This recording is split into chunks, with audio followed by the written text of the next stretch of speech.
শেখ হাসিনার সরকার মুক্তিযুদ্ধ বিষয়ক মন্ত্রণালয়কে গত 15 বছরে নিজেদের লোকদের জন্য ব্যবসা কেন্দ্রে পরিণত করেছিল। স্বাধীনতার চেতনা নিয়ে চলে এই ব্যবসা। ভুয়া মুক্তিযোদ্ধা বানিয়ে মন্ত্রী ও সচিবদের ভুয়া সনদ দিয়ে এ ব্যবসা করেন তৎকালীন মন্ত্রী আ.ক.ম মোজাম্মেল হক। বিএনপি এই মন্ত্রণালয় প্রতিষ্ঠা করলেও আওয়ামী লীগ ব্যবসা করেছে পুরো সময়ে। মুক্তিযুদ্ধ বিষয়ক মন্ত্রণালয় থেকে জিয়াউর রহমানের স্বাধীনতা ঘোষণার সব নথিপত্র গায়েব করে দেওয়া হয়েছে। মন্ত্রণালয়ের বিষয়ে অনুসন্ধানে এসব তথ্য জানা গেছে। খোঁজ নিয়ে জানা যায়, দেশে বর্তমানে বীর মুক্তিযোদ্ধার সংখ্যা 2,08,050 জন। এদের মধ্যে ভুয়া মুক্তিযোদ্ধা থাকতে পারেন এমন আশঙ্কা থেকে যাচাই বাছাইয়ের কাজ চলছে।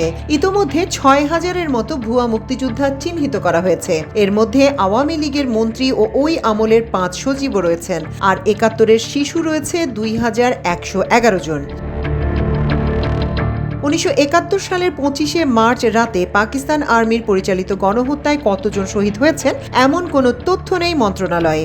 শহীদ বীর মুক্তিযোদ্ধাদের মধ্যে 5,000-এর কিছু বেশি শহীদের পরিবার ভাতার আওতায় এলেও প্রকৃতপক্ষে 9 মাসের যুদ্ধে কতজন শহীদ হয়েছেন এমন কোনো তথ্য কিংবা সুনির্দিষ্ট সংখ্যাও নেই সরকারের কোনো দপ্তরেই। ফলে মুক্তিযুদ্ধের প্রকৃত শহীদ নিয়ে ভিন্ন ভিন্ন মত তৈরি হয়েছে বলে মনে করছেন মুক্তিযুদ্ধ বিষয়ক গবেষকরা। তবে হাসিনা সরকারের তৈরি করা রাজাকারের তালিকায় আওয়ামী লীগের নেতা সহ যুদ্ধাপরাধের বিচারের জন্য গঠিত আন্তর্জাতিক অপরাধ ট্রাইব্যুনালের চিফ প্রসিকিউটর গোলাম আরিফ টিপুর নাম উঠে আসায় দেশ বিদেশে ব্যাপক চাঞ্চল্যের সৃষ্টি হয়। মন্ত্রণালয়ের কর্মকর্তারা জানিয়েছেন, বিএনপির নেতৃত্বাধীন জোট সরকার ক্ষমতায় এসে 2002 সালে মুক্তিযুদ্ধ বিষয়ক মন্ত্রণালয় গঠনের মাধ্যমে মুক্তিযোদ্ধাদের মর্যাদা বৃদ্ধি ও ভাতা প্রদানের উদ্যোগ নেয়। জাতীয় বাজেটে এ মন্ত্রণালয়ের জন্য পৃথক বরাদ্দ রেখে মুক্তিযোদ্ধাদের সুযোগ সুবিধা প্রদান সহ মুক্তিযুদ্ধের স্মৃতি সংরক্ষণের বিভিন্ন প্রকল্প গ্রহণ ও বাস্তবায়ন করা যায়। পতিত আওয়ামী লীগ সরকার গত 15.5 বছরে মুক্তিযোদ্ধাদের নামে ভুয়া সনদ দিয়ে মূলত স্বাধীনতার চেতনা ব্যবসা করেছে বলে উল্লেখ করেন মন্ত্রণালয়ের কর্মকর্তা ও মুক্তিযুদ্ধের গবেষকরা। এ সময় মুক্তিযুদ্ধ বিষয়ক মন্ত্রণালয় সহ সরকারের বিভিন্ন দপ্তর থেকে শহীদ প্রেসিডেন্ট জিয়াউর রহমানের স্বাধীনতার ঘোষণার যাবতীয় তথ্য মুছে ফেলা হয় বলেও জানান মন্ত্রণালয়ের কর্মকর্তারা। মুক্তিযুদ্ধ বিষয়ক মন্ত্রণালয় জানিয়েছে, বিএনপি 4 দলীয় জোট সরকার 2002 সালে মুক্তিযোদ্ধাদের কল্যাণ ও সুযোগ সুবিধা মর্যাদা নিশ্চিত করতে মুক্তিযুদ্ধ বিষয়ক মন্ত্রণালয় নামে একটি পৃথক মন্ত্রণালয় গঠন করে। মন্ত্রণালয়ে মুক্তিযোদ্ধার সংখ্যা 2,08,050 জন হলেও মিথ্যা তথ্য দিয়ে ভুয়া সনদ গ্রহণ সহ বিভিন্ন অভিযোগে বেশ কয়েকজনের ভাতা আটকে গেছে। বর্তমানে এই মন্ত্রণালয় থেকে ভাতাপ্রাপ্ত মোট বীর মুক্তিযোদ্ধার সংখ্যা 1,96,454 জন। এর মধ্যে বীরাঙ্গনা 466 জন আর যুদ্ধাহত বীর মুক্তিযোদ্ধা রয়েছেন 5,895 জন। শহীদ বীর মুক্তিযোদ্ধা 5,333 জন এবং খেতাবপ্রাপ্ত বীর মুক্তিযোদ্ধা 368 জন। শহীদ বুদ্ধিজীবীর সংখ্যা 560 জন। সরকারি চাকরিতে মুক্তিযোদ্ধা কোটায় নিয়োগপ্রাপ্ত কর্মকর্তা কর্মচারীর সংখ্যা 89,235 জন। কর্মকর্তাদের দাবি, স্বাধীনতা ও মুক্তিযুদ্ধের চেতনার নামে গত 15 বছরে এই মন্ত্রণালয়টিকে একটি দুর্নীতির আখড়ায় পরিণত করেছিল শেখ হাসিনা সরকার। এ সময় প্রায় 6,000-এর বেশি ভুয়া মুক্তিযোদ্ধা সনদ দেওয়া হয় এ মন্ত্রণালয় থেকে। এর মধ্যে মুক্তিযুদ্ধকালে 2,111 জনের বয়স ছিল 3 বছর থেকে 11 বছরের মধ্যে। শহীদ মুক্তিযোদ্ধাদের কবর ও তাদের পরিবারকে ঘর নির্মাণ করে দেওয়ার নামে প্রকল্প নিয়েও বিপুল পরিমাণ অর্থ আত্মসাৎ হয়। হাসিনা সরকারের আমলে সবচেয়ে বেশি কেলেঙ্কারির ঘটনা ঘটে বিদেশিদের ক্রেস্ট প্রদানকে কেন্দ্র করে। মুক্তিযুদ্ধে অবদান রেখেছেন এমন বিদেশি বন্ধু ও সংগঠনকে 2024 সালে ক্রেস্ট ও সম্মাননা দেয়া হয়। এর মধ্যে ছিলেন ভারতের সাবেক প্রধানমন্ত্রী ইন্দিরা গান্ধী সহ 340 জন বিদেশি নাগরিক। তাদের 1 ভরি সোনা ও 30 ভরি রূপার সংমিশ্রণে ক্রেস্ট দেওয়ার কথা বলে বিল তুলে নেওয়া হয়। তবে তাদের দেয়া হয় পিতল ও দস্তা দিয়ে তৈরি ক্রেস্ট। পরে বিএসটিআই পরীক্ষায় ক্রেস্ট নিয়ে ভয়াবহ জালিয়াতি ধরা পড়লেও এর সঙ্গে জড়িতদের বিরুদ্ধে ব্যবস্থা নেওয়া হয়নি। পরবর্তী সময় মুক্তিযুদ্ধ মন্ত্রণালয় সম্পর্কিত সংসদীয় কমিটির বৈঠকে ক্রেস্ট জালিয়াতির দায়ে সাবেক প্রতিমন্ত্রী ও আওয়ামী লীগের নেতা এবি তাজুল ইসলামকে অভিযুক্ত করা হয়। হাসিনা সরকারকে ম্যানেজ করে মুক্তিযোদ্ধার সেজে সনদ নেন সাবেক স্বাস্থ্য সচিব নিয়াজউদ্দিন মিয়া, পিএসসির সাবেক সচিব এ.কে.এম. আমির হোসেন, প্রধানমন্ত্রী কার্যালয়ের সাবেক সচিব মোল্লা ওয়াহিদুজ্জামান সহ 40 সরকারি কর্মকর্তা। মুক্তিযুদ্ধের ভুয়া সনদ নেওয়ায় তাদেরও দায়ী করে সংসদীয় স্থায়ী কমিটির শাস্তিমূলক ব্যবস্থা নেওয়ার সুপারিশ করে। এ ঘটনায় কয়েকজন চাকরি হারান। স্বাধীনতা আর মুক্তিযুদ্ধের চেতনার কথা বলে মূলত আওয়ামী লীগ সরকার গত 15.5 বছর ব্যবসা করেছে বলে মনে করেন মুক্তিযোদ্ধা মন্ত্রণালয়ের কর্মকর্তারা। এ বিষয়ে মুক্তিযুদ্ধ ও বীর মুক্তিযোদ্ধাদের নিয়ে সব ধরনের অনিয়ম ও দুর্নীতির বিরুদ্ধে জিরো টলারেন্স নীতি গ্রহণ করেছি। বীর মুক্তিযোদ্ধারা আমাদের কৃতি সন্তান, তাদের নিয়ে এমন ব্যবসা কোনোভাবেই কাম্য নয়। ভুয়া মুক্তিযোদ্ধা সেজে যারা সনদ নিয়েছেন তাদের চিহ্নিত করা হচ্ছে, তাদের বিরুদ্ধে কঠোর পদক্ষেপ নেওয়া হবে বলেও জানান তিনি। ফারুকী আজম বলেছেন, মুক্তিযোদ্ধাদের বয়স মন্ত্রণালয় থেকে 12 বছর 6 মাস নির্ধারণ করা আছে। এর চেয়ে কম বয়সী আছেন 2111 জন। এরা তালিকা থেকে বাদ যাবেন। এরই মধ্যে মন্ত্রণালয় থেকে অমুক্তিযোদ্ধা শনাক্তকরণে পদক্ষেপ নেওয়া হয়েছে। মুক্তিযোদ্ধাদের তথ্যাদি যাচাই বাছাইয়ের জন্য একটি পূর্ণাঙ্গ ডেটাবেস তৈরি করার কাজ এগিয়ে চলেছে। তিনি আরও বলেন, অনেকেই মুক্তিযোদ্ধা না হয়েও তালিকাভুক্ত হয়েছেন এবং সব সুযোগ সুবিধা নিয়েছেন। এটা জাতির সঙ্গে প্রতারণা। সরকারি চাকরিতে মুক্তিযোদ্ধা কোটায় নিয়োগপ্রাপ্তদের পূর্ণাঙ্গ তালিকা প্রস্তুত করার জন্য সব মন্ত্রণালয় থেকে তথ্যাদি সংগ্রহ করা হচ্ছে। সরকারি চাকরিতে মুক্তিযোদ্ধা কোটায় নিয়োগপ্রাপ্তদের সংগৃহীত তথ্যাদি যাচাই বাছাই পূর্বক একটি পূর্ণাঙ্গ ডেটাবেস তৈরি করা যাবে। আমাদের চেষ্টা থাকবে সত্যিকারের মুক্তিযোদ্ধাদের মর্যাদা যেন ক্ষুণ্ণ না হয়। মুক্তিযুদ্ধ বিষয়ক মন্ত্রণালয়ের সংশ্লিষ্ট শাখার একজন কর্মকর্তা আমার দেশকে জানান, 2009 সালে শেখ হাসিনা সরকার ক্ষমতায় আসার পর রাজাকারের তালিকা প্রণয়নের উদ্যোগ নেয়। এ নিয়ে জাতীয় সংসদে অধিবেশনেও প্রস্তাব পাশ হয়। দীর্ঘ 10 বছর ধরে স্বরাষ্ট্র মন্ত্রণালয় ও মুক্তিযুদ্ধ বিষয়ক মন্ত্রণালয় সারা দেশ থেকে রাজাকারদের তথ্য উপাত্ত সংগ্রহ করে। 2019 সালের 15 ডিসেম্বর মুক্তিযুদ্ধ বিষয়ক মন্ত্রণালয় রাজাকারের তালিকা প্রকাশ উপলক্ষে সরকার একটি সংবাদ সম্মেলনের আয়োজন করে। দেশ বিদেশের বিপুল সংখ্যক সাংবাদিকের উপস্থিতিতে তৎকালীন মুক্তিযুদ্ধ বিষয়ক মন্ত্রী আ.ক.ম. মোজাম্মেল হক 10,789 জন রাজাকারের তালিকা প্রকাশ করেন। প্রকাশিত এই তালিকা গণমাধ্যমে দেওয়ার পাশাপাশি মুক্তিযুদ্ধ বিষয়ক মন্ত্রণালয়ের ওয়েবসাইটেও প্রকাশ করা হয়। ব্যাপক ঢাকঢোল পিটিয়ে প্রকাশিত এই তালিকায় বিএনপি কিংবা ইসলামপন্থী কোনো রাজনৈতিক দলের নেতাকর্মীর নাম ছিল না। সংবাদ সম্মেলনে এই বিষয়টি মুক্তিযুদ্ধ বিষয়ক মন্ত্রীর সামনে তুলে ধরে একজন সাংবাদিক প্রশ্ন করেন। জবাবে মন্ত্রী বলেন, তালিকাটি প্রকাশের আগে আমরা স্বরাষ্ট্র মন্ত্রণালয়ের মাধ্যমে যাচাই বাছাই করেছি। তাদের প্রাপ্ত তথ্য উপাত্তের ভিত্তিতে রাজাকার হিসেবে যাদের নাম এসেছে এখানে শুধু তাদের নামই অন্তর্ভুক্ত হয়েছে। রাজাকারের এই তালিকায় রাজাকারদের বিচারের জন্য গঠিত আন্তর্জাতিক অপরাধ ট্রাইব্যুনালে সরকারের পক্ষের প্রধান আইনজীবী অ্যাডভোকেট গোলাম আরিফ টিপু এবং সাবেক সংসদ সদস্য ও নেতা সহ আওয়ামী লীগের রাজনীতির সঙ্গে জড়িত অন্তত 1000 ব্যক্তির নাম ছিল।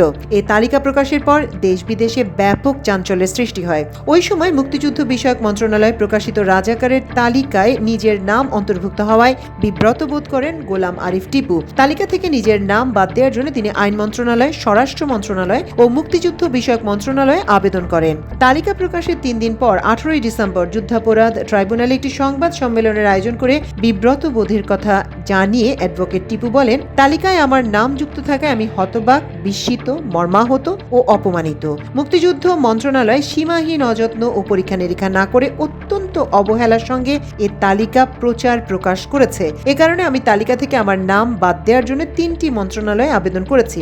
আশা করছি সরকার তালিকা থেকে আমার নাম বাদ দিবে। 1971 সালের মার্চ মাসে মুক্তিযুদ্ধ শুরু হওয়ার প্রথম প্রহরী মেজর জিয়াউর রহমান স্বাধীনতার ঘোষণা দেন। 25 মার্চ মধ্যরাতে নিরস্ত্র জনগণের উপর পাকিস্তানি বাহিনীর হামলায় প্রাণ হারায় অসংখ্য মানুষ। এই দুঃসময়ে জীবন বাজি রেখে প্রবল বিক্রমে হানাদার বাহিনীর বিরুদ্ধে ঝাঁপিয়ে পড়েন মেজর জিয়াউর রহমান। চট্টগ্রামে 8ম ইস্ট বেঙ্গল রেজিমেন্টের সেকেন্ড ইন কমান্ড হিসেবে তিনি প্রথমে 26 মার্চ রাতে পাকিস্তান সেনাবাহিনীর বিরুদ্ধে উই রিভোল্ট বলে বিদ্রোহ ঘোষণা করেন। এরপর কলুর বেতার কেন্দ্র থেকে স্বাধীনতার ঘোষণা দেন। তার স্বাধীনতার ঘোষণায় উদ্বেলিত জনগণ সাহসের সঙ্গে হানাদার বাহিনীর বিরুদ্ধে প্রতিরোধ গড়ে তোলে। জিয়াউর রহমানের স্বাধীনতার ঘোষণা 26, 27 এবং 28 মার্চ কলুরঘাট বেতার কেন্দ্র সহ দেশ বিদেশের বিভিন্ন গণমাধ্যমে প্রচারিত হয়। এমন তথ্য ছিল মুক্তিযুদ্ধ বিষয়ক মন্ত্রণালয়ের নথিতে। বাংলাদেশের স্বাধীনতা যুদ্ধের দলিলপত্র 3য় খণ্ডে জিয়ার স্বাধীনতা ঘোষণা বর্ণিত হয়েছে। মুক্তিযুদ্ধের 3 নম্বর সেক্টর কমান্ডার, পরবর্তী সময় সেনাপ্রধান A.K.M. শফিউল্লাহ বীর উত্তম তার Bangladesh at war academic publisher, Dhaka 1989 বইয়ের 44-45 পৃষ্ঠায় লিখেছেন, মেজর জিয়া 25 মার্চ রাত্রিতে পাকিস্তান সামরিক বাহিনীর বিরুদ্ধে সদল বলে বিদ্রোহ ঘোষণা করেন। তার কমান্ডিং অফিসার জানজুয়া ও অন্যদের সঙ্গে গ্রেপ্তার গ্রেপ্তার এবং পরে হত্যা করে পাকিস্তানি বাহিনীর বিরুদ্ধে যুদ্ধ ঘোষণা করেন। পরে 26শে মার্চ তিনি স্বাধীনতার ঘোষণা দিয়ে পাকিস্তানি সামরিক বাহিনীর মোকাবেলার জন্য সবাইকে আহ্বান জানান। এতে তিনি নিজেকে রাষ্ট্রপ্রধান রূপে ঘোষণা করেন। 27শে মার্চ মেজর জিয়া স্বাধীন বাংলা বেতার কেন্দ্র থেকে আরেকটি ঘোষণায় বলেন, বাংলাদেশ মুক্তি বাহিনীর সামরিক সর্বাধিনায়ক রূপে আমি মেজর জিয়া শেখ মুজিবুর রহমানের পক্ষ থেকে বাংলাদেশের স্বাধীনতা ঘোষণা করছি। মুক্তিযুদ্ধ বিষয়ক মন্ত্রণালয়ের নথি থেকে জিয়াউর রহমানের নাম মুছে দেওয়ার ঘটনাকে শেখ হাসিনার অতি নিম্নমানের নোংরা রাজনীতি হিসেবে দেখছে বিএনপির স্থায়ী কমিটির সদস্য সালাউদ্দিন আহমেদ। আমার দেশকে তিনি বলেন, আওয়ামী লীগ এতদিন মুক্তিযুদ্ধের চেতনা বিক্রি করে চলেছে। মুক্তিযুদ্ধের চেতনার একমাত্র ব্যাপারই ছিল তারা ভুয়া মুক্তিযোদ্ধা সৃষ্টি করে তাদেরকে দিয়েই রাজনৈতিক ফায়দা হাসিলের চেষ্টা করেছে। আমাদের দাবি এখন একটি কমিশন গঠন করে এই ভুয়া মুক্তিযোদ্ধার সবকিছু বের করা। আওয়ামী লীগ তার ফ্যাসিবাদী রাজনীতি প্রতিষ্ঠার জন্য যেখানে যা কিছু প্রয়োজন মনে করেছে সেখানে সেটাই করেছে। এর মধ্যে তাদের সবথেকে বড় টার্গেট ছিল মুক্তিযুদ্ধ এবং মুক্তিযুদ্ধ বিষয়ক মন্ত্রণালয়। তারা শহীদ প্রেসিডেন্টের নাম নিশানা যেখানে যেখানে আছে তা মুছে ফেলতে চেয়েছিল। তবে ইতিহাসকে এভাবে মোছা যায় না। হয়তো কিছুদিনের জন্য ক্ষতিগ্রস্ত করা যায়। এখন ইতিহাসকে সঠিক জায়গায় নিয়ে আসার জন্য আমাদের প্রচেষ্টা থাকতে হবে। নির্মোহ ও নির্দলীয়ভাবে আমাদের সেই চেষ্টা করতে হবে। যখনই যারা ইতিহাসকে নিজের মতো করে লেখার চেষ্টা করেছে তারা নিজেরাও ক্ষতিগ্রস্ত হয়েছে, জাতিকেও ক্ষতিগ্রস্ত করেছে। আমরা এখন এমন একটি পরিবেশ চাই যেখানে নতুন প্রজন্ম বাংলাদেশের প্রকৃত ইতিহাস জানতে পারবে। 2014 সালে ভোটারবিহীন নির্বাচনের মাধ্যমে গাজীপুর 1 আসন থেকে বিজয়ী হয়ে মুক্তিযুদ্ধ বিষয়ক মন্ত্রীর দায়িত্ব পান আ.ক.ম. মোজাম্মেল হক। ছাত্র জনতার আন্দোলনে 2024 সালের 5 আগস্ট শেখ হাসিনার পতন ও পলায়নের আগ পর্যন্ত তিনি এই মন্ত্রণালয়ে টানা 10 বছর 7 মাস মন্ত্রীর দায়িত্ব পালন করেন। পালিয়ে ভারতে গিয়ে শেখ হাসিনার আশ্রয় নেওয়ার সঙ্গে মোজাম্মেল হকও আত্মগোপনে চলে যান। মুক্তিযুদ্ধের ভুয়া সনদ দিয়ে বাণিজ্যের পাশাপাশি অসচ্ছল মুক্তিযোদ্ধাদের জন্য আবাসন প্রকল্প, মুক্তিযুদ্ধের ঐতিহাসিক স্থানসমূহ সংরক্ষণ ও স্মৃতি জাদুঘর নির্মাণ প্রকল্প, ঢাকার সোহরাওয়ার্দী উদ্যানে স্বাধীনতা স্তম্ভ নির্মাণ প্রকল্প, মুক্তিযুদ্ধকালে মিত্রবাহিনীর শহীদ সদস্যদের স্মরণে স্মৃতিস্তম্ভ সংরক্ষণ ও উন্নয়ন প্রকল্প, শহীদ মুক্তিযোদ্ধা ও অন্যান্য মুক্তিযোদ্ধার সমাধিস্থল সংরক্ষণ ও উন্নয়ন প্রকল্প, মুক্তিযুদ্ধ চলাকালে পাকিস্তানি হানাদার বাহিনী কর্তৃক গণহত্যায় ব্যবহৃত বধ্যভূমি সংরক্ষণ ও স্মৃতিস্তম্ভ নির্মাণ, বঙ্গবন্ধুর আদর্শ ও মুক্তিযুদ্ধের চেতনা বাস্তবায়ন প্রকল্প নেওয়া হয় মুক্তিযুদ্ধ মন্ত্রণালয় থেকে। মন্ত্রণালয়ের কর্মকর্তারা জানিয়েছেন, সাবেক মন্ত্রী মোজাম্মেল হকের বিশেষ আগ্রহে এসব প্রকল্প নেওয়া হয় এবং অর্থ ছাড় করা হয়, কিন্তু কোনো প্রকল্পই শেষ না করে এসব প্রকল্পের নামে ছাড় করা অর্থ থেকে বিপুল পরিমাণ অর্থ আত্মসাৎ করেন মোজাম্মেল হক। মোজাম্মেল হক এক নববধূকে ধর্ষণ ও হত্যার ঘটনায় জড়িয়েছিলেন বলে উল্লেখ করেছেন নন্দিত কথাসাহিত্যিক হুমায়ুন আহমেদ। তিনি তার রাজনৈতিক উপন্যাস দেয়ালের 86 পৃষ্ঠায় উল্লেখ করেছেন, এক নবদম্পতি গাড়িতে করে যাচ্ছিল। দুর্ধর্ষ সন্ত্রাসী মোজাম্মেল দলবল সহ গাড়িটি আটক করে।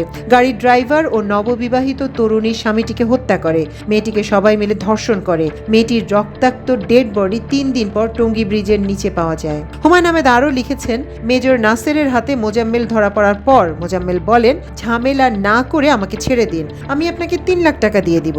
বিষয়টি সরকারি পর্যায়ে নেবেন না, স্বয়ং বঙ্গবন্ধুর নির্দেশে আমি ছাড়া পাবো, আপনি পড়বেন বিপদে। আমি তুচ্ছ বিষয়ে বঙ্গবন্ধুকে জড়াতে চাই না। মেজর নাসের বলেন, এটা তুচ্ছ বিষয়? তার উত্তরে মোজাম্মেল জবাব না দিয়ে উদাস চোখে তাকালো। মেজর নাসের বলেন, আমি অবশ্যই তোমাকে ফাঁসিতে ঝোলাবার ব্যবস্থা করব।